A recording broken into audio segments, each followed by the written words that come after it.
But she might have both going on. I mean, really, from all the things you've told me, but they like to mimic these things because it lulls you in, it makes you drop your guard. And if it's aliens, they do that too, so they don't have a struggle with you, and you'll cooperate easily. If it's evil, it's so they can, you drop your guard and they can pounce on you. Either way, it's negative. I know when I hear little girls or children, big red flags pop up, and I'm on guard. No, you've got it. You're James. You're along the line where I'm thinking the exact same thing. That's what I told Lisa. In that, I can't really tell if they're connected, but all of these themes are things that you feel comfortable with. It's something trying to kind of lull you in whatever direction it may be. You have daughters, little girl. You grew up in church. You see the Jesus entity. It's extremely weird and quite frankly makes me uncomfortable. Exactly, and both, either if it be alien or even if it's demons, either one, they use what you love against you, if that makes sense. In other words, they'll use these visions or mimic to lull you and drop your guard, and then they pounce. Either one, and they're both negative. We've heard so many, Gary, negative stories about aliens. They're not here for our well-being. Most of them, we've heard a lot of evil stories. Yeah, and just a quick question, just while we're on the topic. Mm-hmm. I don't remember the name of the movie. It was the documentary, I believe it's on Netflix, about the guy Bob Lazar. Does this ring a bell for either of you? Yeah. Oh, yeah. Oh, yeah. Bob Lazar. Did either of you enjoy the film? When I watched it, I didn't find it, quite frankly, very enjoyable. I thought the information was good, but the film itself was a bit womp womp. I think it was hyped up a little bit. Now, my feeling about Bob Lazar, I have had Bruce Maccabee on, who's a scientist, and a lot of things we were talking about. I don't think when Bob Lazar was at Area 51, I don't think we had the capabilities to, back engineer some of the stuff like the propulsion systems of these spacecraft. So some of the stuff he says, his story has never changed from day one, but I just don't buy all of it. I don't. The documentary on it, I think, was really hyped a little bit. And I think it was to make money. But that's just my feeling. I don't know, James, how you feel, but that's how I felt. Yeah, I'm on the same page as you on that. I think the hype didn't pay off what it was, and I agree with you. I think it was more about to make the money. And here's the theory we've talked about: you can send a CD player or DVD player, whatever, with a CD in it 100 years ago, and tell them, hey, here's the answers of the future of technology, and they wouldn't even know how to operate that or figure it out. So it's like, imagine having a craft that's maybe beings that are 10,000 years ahead of us or 1,000,000 years. You're talking about a craft that's carved out of one piece of material, and there's no corners, and it's all one piece. How are we going to back engineer that? I agree totally on that. I just don't, especially 30 years ago. Yeah, I don't buy it. Yeah, you're definitely right. Now, I got to ask you here, because our time we only got like a few minutes left. Puppets. So that part of my bio is reflecting back to, I wouldn't say my old playwriting days, because I still am a playwright. Essentially, if it's weird art, I love it. The puppet thing is playing into an upcoming project. If you're into video games, this might be right up your alley. I'm working on a project called Lukewarm Ironclad. It is, the best way for me to describe it is a live action, choose your own adventure sort of deal. Think if Roger Rabbit met Hell on Wheels on AMC. I believe that's what the show's called, about the Transcontinental Railroad. It takes place in a fictionalized version of the mid-1800s, the construction of the Transcontinental Railroad, but instead sort of different chains of gods are involved because they essentially destroyed human history in a game of celestial bowling, and the sort of God in charge has ordered them to pay back all the money. the period they're sent back to, the 1800s, it's the best way to do so. The player takes on the role of the new construction manager of the railroad company, and the choose your own adventure part is kind of following this railroad tycoon style. Here's all these zany things that happen, and some really bizarre stuff happens in there, and I'm not going to give it away, but puppets are involved. Interesting. Now, why don't you tell the people how they can find your ghost tours? Yeah, very easy. All you have to do is Google Ethereal Crack or simply go to the website, www.etherealcrack.com. Okay, and again, these tours are like 1 hour long. And do you have one more story you can tell us? We got about that much time. Something scary because Halloween's coming up. My life. Of course, I have a story for you. In fact, to kind of help tie all of these ends together, I'll make it about the restaurant where the waitress was asking about the ceiling fan and all that. So this was shared with us that exact same night, and when I say make it about, it is true and everything, I just happen to remember it. The building itself was originally the downtown doctor's office. We're going back early 1900s. Now, I don't recall which disease it was, and I don't have the information in front of me. Concord is much like many other towns in North Carolina. They're whistle-stop towns, as I mentioned very, very early in the interview.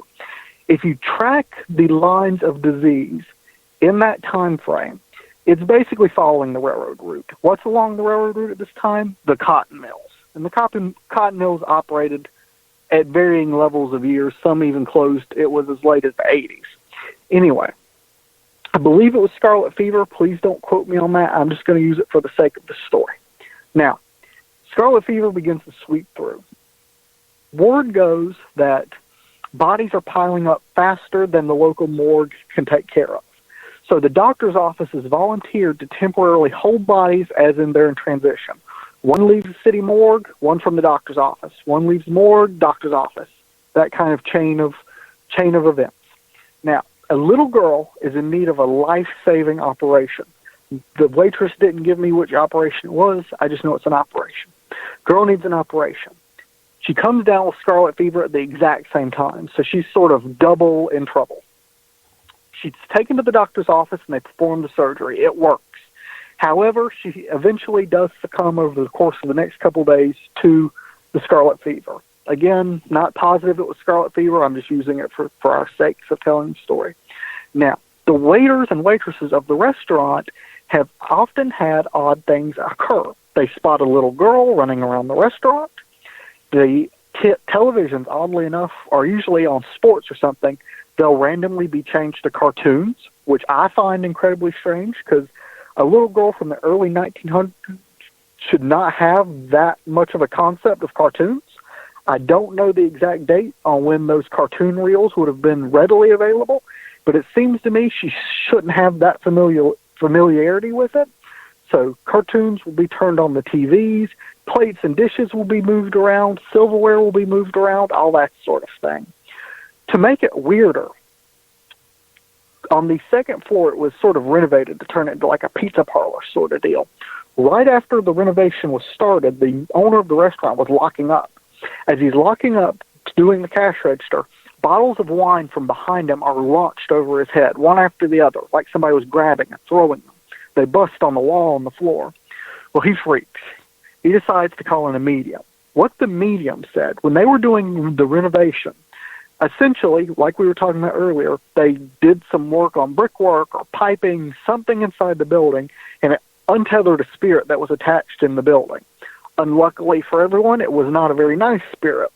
The medium claims that when they untethered it, it simply now moves up and down downtown Concord, feeding off of the electrical energy downtown. Of course, now it's filled with lights and all sorts of stuff, so there's plenty of energy for the spirit to feed off of.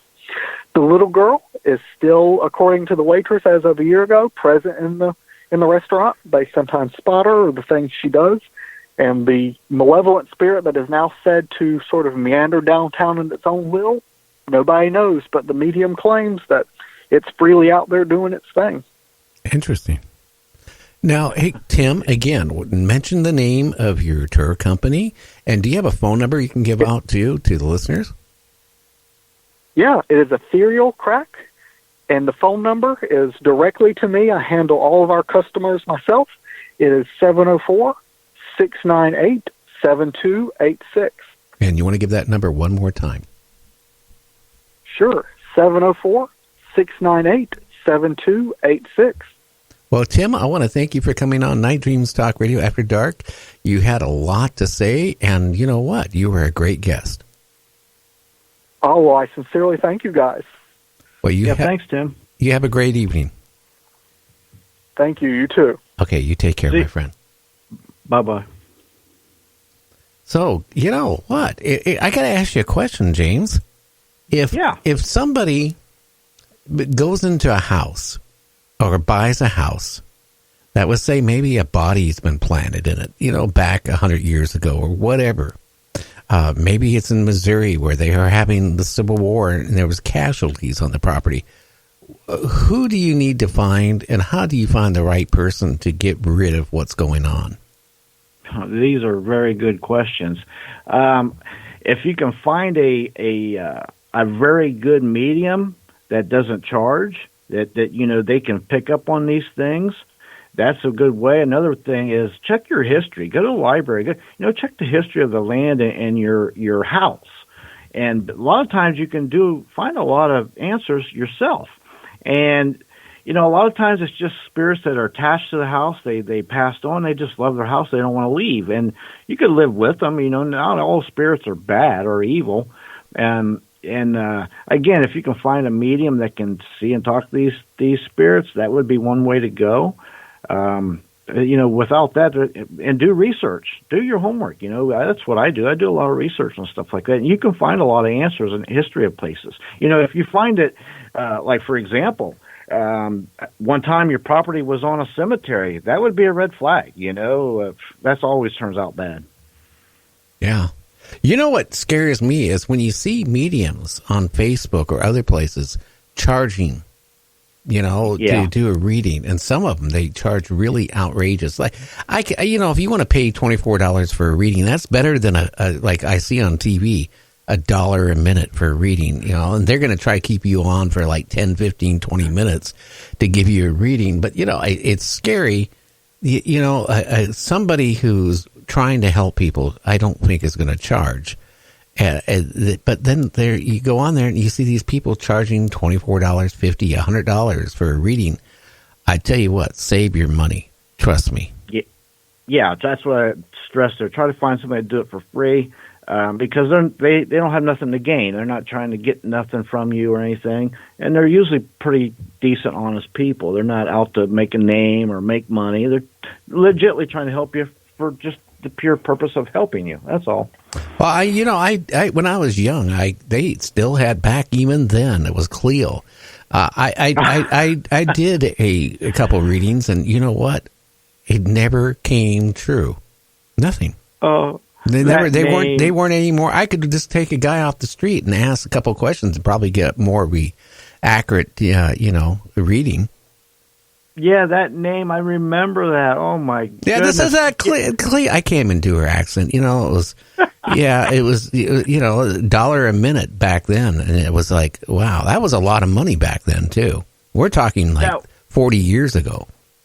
That was a lot of money. I remember her, man. That was crazy. That was crazy. Nowadays they get you on the line. They can just, got a computer over here and just Google all your information and then, hit a few things and you'd be like, yeah. And really, they're not really telling you. They're just getting a lot of yeah. So in your mind, psychologically, you're saying, boy, they're good. Yeah, well, no, they're Googling you as you talk.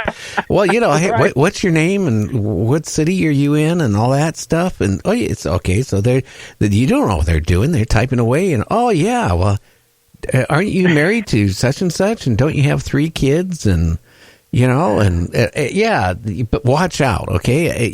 Again, it's up to you how you spend your money, but I tell you what, a good true medium is not going to gouge you for a reading, so be careful.